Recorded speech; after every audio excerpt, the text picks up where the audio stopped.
বাইরে করেছে ভীষণ রকমভাবে মেঘ, এদিকে দেখো ঝোড়ো হাওয়াও দিচ্ছে, বৃষ্টি নামবে বলে।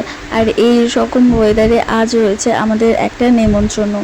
গতকাল ছিল লোকনাথ বাবার পুজো, তারই পারপাসে আজ হচ্ছে খাওয়ান দাওয়ান, ভোগ খাওয়াবার অনুষ্ঠান। তো সেখানে আজকে রয়েছে নেমন্তন্ন, যেতে হবে কাঞ্চননগর। তো এই দিকে আমরা তো ভাবছি যে আদৌ যেতে পারবো কি পারবো না। প্রত্যেক বছরই আমাদের নেমন্ত্রণ থাকে, কিন্তু কোনো বছর যাওয়া হয় না। এই বছরে আমার কেন জানি না খুব ইচ্ছা করছিল যেতে, তাই ঠিক করলাম যে যাব। তো বেশি না ভেবে আমি হয়ে গেছি রেডি, এরপর যা হবে ওপরবেলা দেখে নেব। তো এত বৃষ্টি তো বেরিয়ে পড়েছি, যেটা বলেছিলাম যে আদৌ যেতে পারবো নাকি জানি না।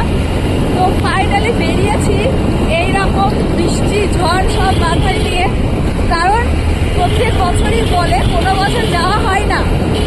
গাড়িটা আসতে পারবে, প্রত্যেক বছর ইনভাইট করে, কোনো বছর যাওয়া হয় না। তাই এবছর ঠিক করলাম যে যাবো বলে ঠিক তো করলাম, আবার সে বৃষ্টি নামলো। কিন্তু যাই হোক রেডি সেডি তো হয়ে গেছিলাম, তাই বেশি দেরি না করে 10টা অব্দি ওয়েট করলাম, দিয়ে বেরোলাম। আমাদের ওই দিকটা বৃষ্টি পড়ছিল, আর আমরা এখন যাচ্ছি কাঞ্চননগর এই দিকটা প্রায় বৃষ্টি কমে গেছে, বন্ধ ফুল স্টপ। যাক বাবা, ফাইনালি চলে এসেছে। ওই যে দূরে যে লাইটিংটা দেখা যাচ্ছে ওইখানে যাব। তো চলো এরপর যাওয়া যাক। এখানে এসে তো বেশক্ষণ ল্যাদ খেয়ে নিলাম, তারপর কাকিমা আসলো, এসে অনেক গল্প করেছি, মেয়েদের যা গল্প থাকে প্রচুর গল্প করেছি। গল্প করার পর লোকনাথ বাবার এই যে দর্শন করিয়ে দিলাম, তারপর আবারও গল্প টল্প করে খাওয়া দাওয়া করে বেরিয়ে পড়েছি। আর রাত তখন বাজছে 11:23, রাস্তায় বেরিয়ে ঘুটঘুটে অন্ধকার, পুরো রাস্তা শুনশান।